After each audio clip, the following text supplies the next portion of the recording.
Greetings. Welcome back to Black Bear News, where everything is connected. What's going on? How y'all feeling? Good to see y'all. Thanks for hanging out. We're live on YouTube, Callin and Rockfin. Callin is kind of cool. You can call in, right, to the show. People like that. And I like that we have a couple of diehard regulars on Callin. So that's cool. And then we have some regular drop-inners once in a while too. That's cool. But yeah. Oh yeah, we're here. We're here and we're live. And it is Saturday. The weekend continues. Let's start with this.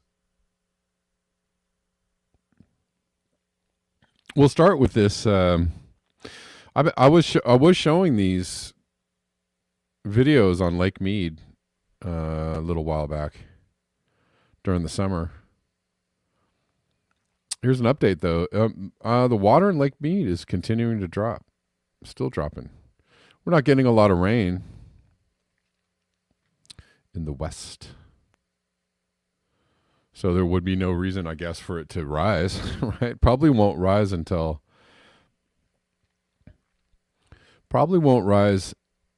next year sometime, right? When there's some snowpack melting or we get some actual some storm action. But it's been a relatively quiet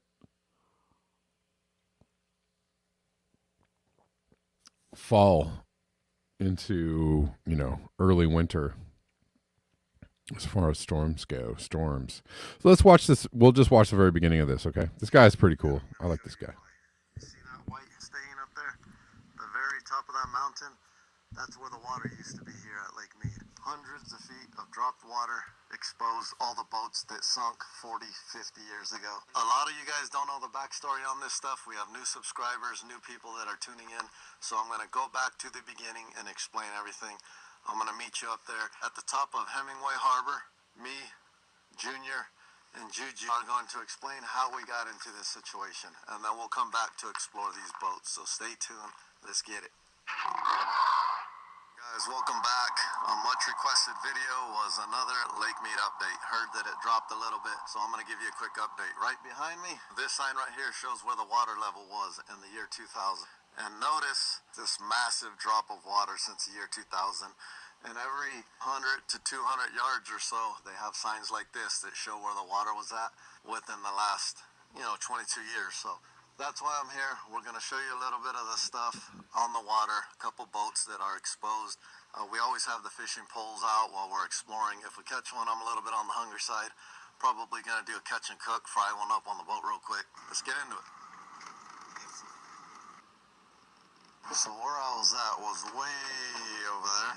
So right here I got Junior, the Sin City Outdoors host. Yeah, it should be a good day out at the water. Beautiful day. It's probably like, 60s? In the 60s right now? 60 degrees. Beautiful weather though, bird blue skies. Heard the fishing's been good. From what I've heard, the water's gone down a little bit. So we're going to go check it out, see for ourselves, and see what's going on. Now right here we have Juju who joined us. What's up? The panfish master, the fish taster, and everything else that do yards. 2018, water was right here. Just keep going. Yeah, it's crazy. Well, he actually started at 2000, originally, which is way back from the water line. So that's just a visible, obviously, there's a visible change over time in the water levels. And the water levels are way down. I'm just showing a little bit of this. I'm not going to show too much.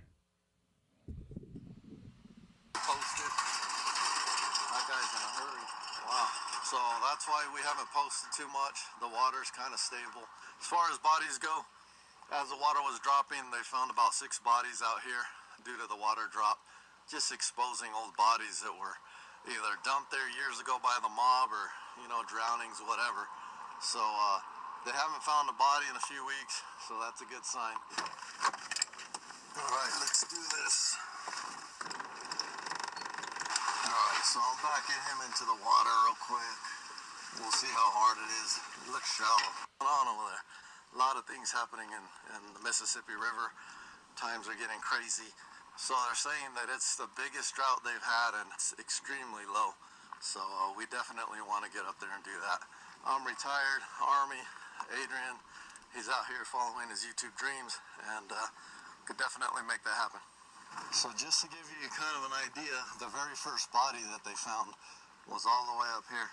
It was up here on that little hill right there. Look how far the water's dropped. And that was about 6 months ago is when they found that first body in a barrel. It was like mob related. The guy had a gunshot wound and they tracked it back to something to do with the What do you imagine the difference in height is from that, the first body they found, and then where the water level's now?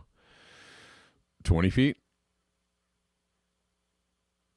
Yeah, Scott Andrews, actually, you're right. I think only one of the boat ramps is in operation.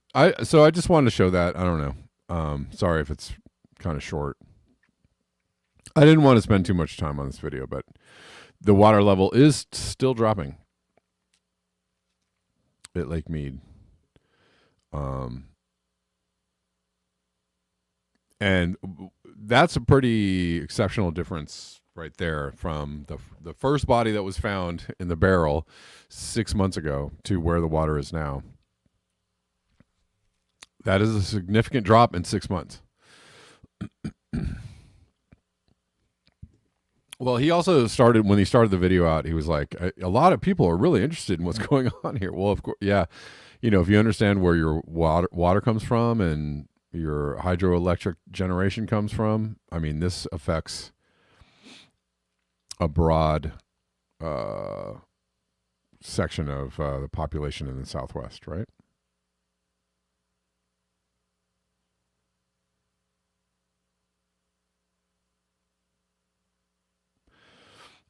Gene says we've had rain here every day since April, except 4 days. Wish I could send some your way. Okay. Yeah, so anyways, that's happening. I want to move on to this story that I saw from Inside Climate News. Biden administration quietly approves huge oil export project despite climate rhetoric. And where, you know, this is just repeating.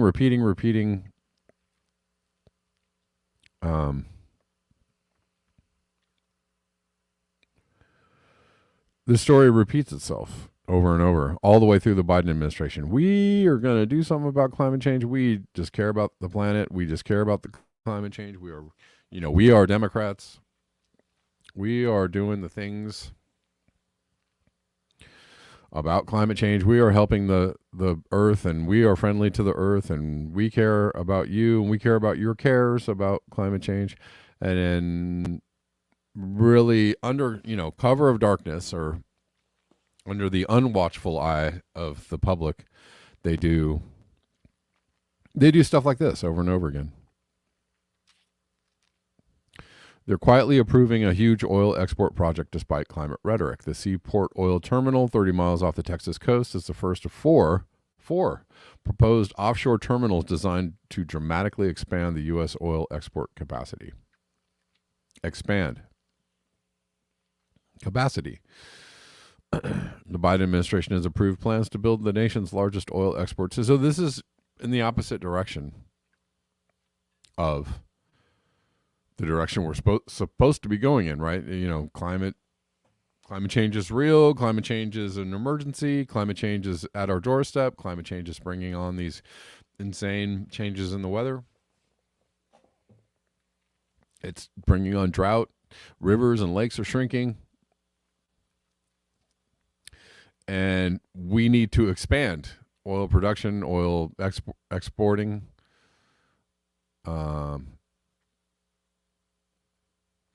Why? Because the entire planetary economy runs on oil. And so it's a basic fact that they cannot acknowledge that if you really want to stop burning fossil fuel, if you really want to stop the destruction of the planet, if you really want to do something about climate change, well, you actually have to kind of take apart the entire economy. and you have to degrow the entire economy. You have to, and there was a lot of energy behind not doing that, right? There's a lot of, people are very invested in everything continuing as it is, and the economy expanding and everything expanding, growth. We live in a growth paradigm, and part of that expansion is oil, and so we are going to expand oil, which is absolutely the opposite direction of caring about the planet. And nobody is going to do anything about this for real. For real, nobody's going to do anything about this until we acknowledge that it's the economy, stupid. Remember that slogan from the Clinton era presidency? It's the economy, stupid. Yes. So you bring that all the way forward. If you want to talk about climate change, it's the economy, stupid. So if you want to end the climate destruction, you have to end actually the economy as we know it. And nobody wants to have that conversation. Absolutely nobody wants to have that conversation. Nobody's allowing you to have that conversation. Probably would be political suicide to even bring that up if you were a politician. Bold Rope Lamppost says, degrow the ego. I like that. That's good. It should be a t-shirt. Degrow the ego. Obsolete Optics says it's the ecology. Stupid. Sure. Andre says, don't worry millions alone from blood clots, white fiber growing in fat space. Right. And then there's that. All right, let's keep going with this a little bit. The Biden administration has approved plans to build the nation's largest oil export terminal off the Gulf Coast of Texas, which would add 2 million barrels per day to the U.S. oil export capacity. The approval by the Department of Transportation's Maritime Administration was filed in the Federal Register on Monday without any public announcement, a day after the United Nations Annual Climate Conference wrapped up in Sharm el-Sheikh, Egypt. Earthworks, an environmental nonprofit, spotted the filing and publicized approval of the Seaport Oil Terminal on Tuesday. President Biden cannot lead on combating climate change, protecting public health, or advocating for environmental justice while simultaneously allowing fossil fuel companies to lock in decades of fossil fuel extraction, said the group's senior policy advocate, Kelsey Crane. In its 94-page decision, the Maritime Administration wrote, the construction and operation of the port is in the national interest because the project will benefit employment, economic growth, and U.S. energy infrastructure, resilience, and security. Yeah. You need those before you need anything else. And you absolutely need those before you need a livable planet, right? Am I right? Because a livable planet, that's secondary. That's not necessary. What you need is employment, economic growth, and U.S. energy infrastructure, resilience, and security. Anybody knows that. Come on, man.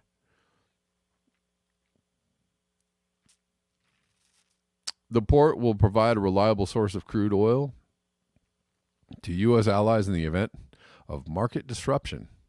And we cannot have market disruption. We cannot have it. The administration's move marked a major step forward for the export sector, which has grown rapidly since the U.S. began to allow crude sales abroad in 2015. The same year, the U.S. helped broker the Paris Climate Accord that called for dramatic reductions in global fossil fuel emissions.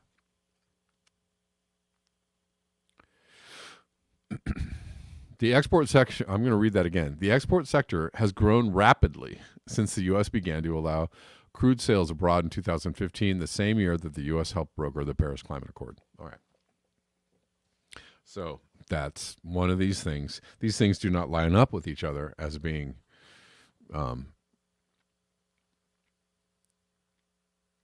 doing what we say we're going to do, acknowledging reality and then operating on that reality, right? Right.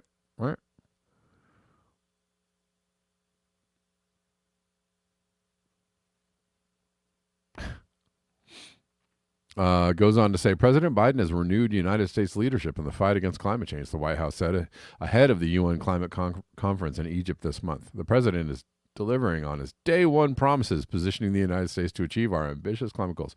Oh, God. If you believe anything coming out of the Biden administration or Joe Biden's mouth,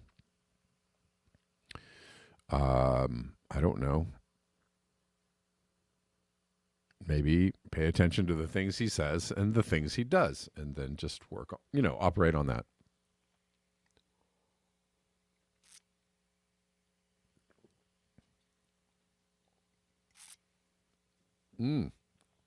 There's familiar names, Enterprise and Enbridge.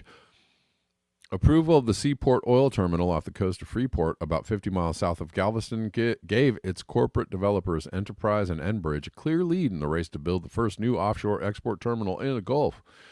It was the agency's first endorsement and followed a 3-year review process. You know that Joe Biden and Donald Trump are the same, and they're working for the same people, and they do exactly the same things. And somehow people think they're different. It is funny. Knee slapper. All right. Let's look at this real quick. We're going to move on to some other news, and I'm going to jump off YouTube, just giving you guys fair warning. Massive landslides in Italy on the Italian island of Ischia.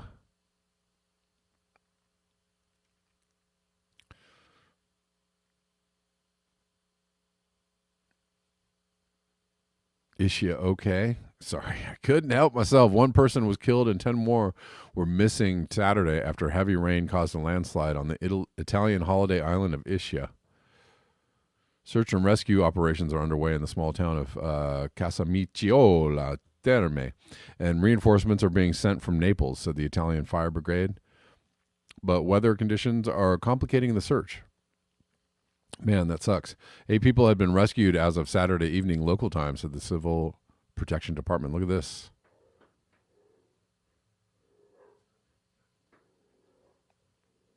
Videos and images shared by local and national authorities earlier today show the destruction in the port town of Casamicciola Terme.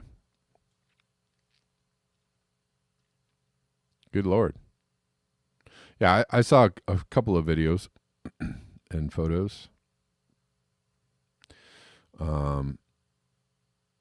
I'm assuming that the landslides were caused by something like heavy rain, right? Like, what else would they be caused by? It's funny that they don't even really... Here we go. Ischia in the Gulf of Naples was hit by a torrential rain early Saturday, damaging cars, buildings, and roads. So there you go. Extreme weather strikes again.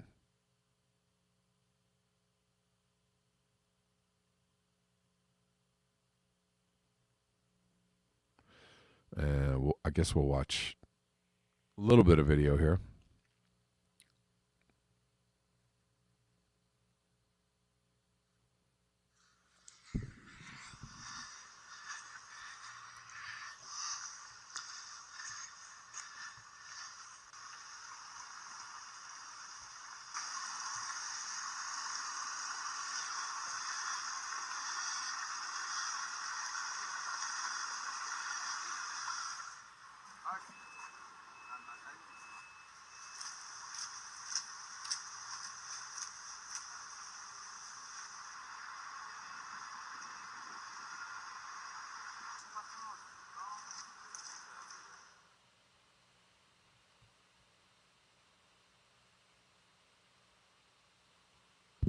Okay, it was very short, but you guys could see some of the damage done. All right, I think... Yeah, we're going to jump off YouTube now. First of all, you know what? I did forget to... And I don't want to forget. Regan Parenton got me a coffee on buymeacoffee.com. After hours, thank you for your work. Right or left, it doesn't matter. We're a heat-generating civilization. We cannot organize ourselves around not creating, manufacturing fossil fuels for our energy and consumption. Period. Arguing left or right motives is futile and pointless banter, wasting breath. I'm not a lefty or righty. I'm a realist and thus a doomer. It's the science that matters. All right, thank you, Regan. Or Regan, I'm sorry if I'm not pronouncing your name correctly. I think it's Reagan. And then let me check if I've got any Rockfin tips as of yet. No, not really. But we're going to move solely over to Rockfin because there's a really great article from Jem Bendell, which I'm going to try to read most of.